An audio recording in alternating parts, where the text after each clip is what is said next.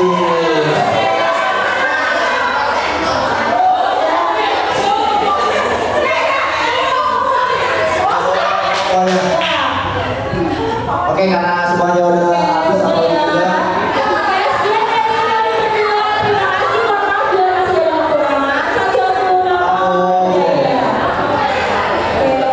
Kalau apa besok ya?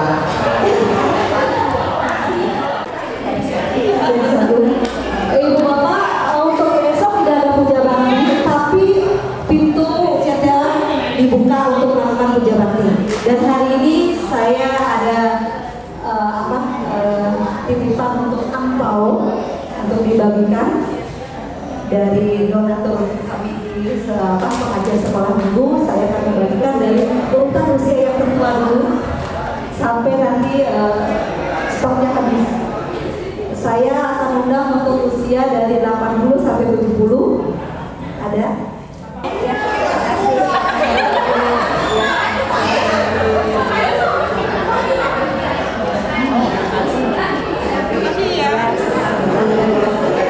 Sambatan baru.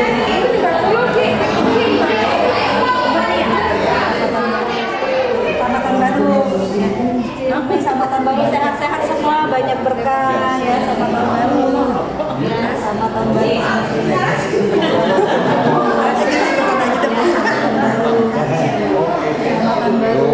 Sambatan baru. Ijab dari sampai dari 50 ke 40.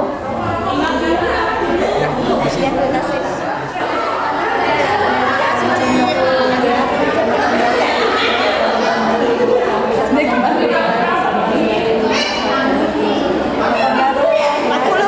Terima kasih Ciani, selamat tahun baru.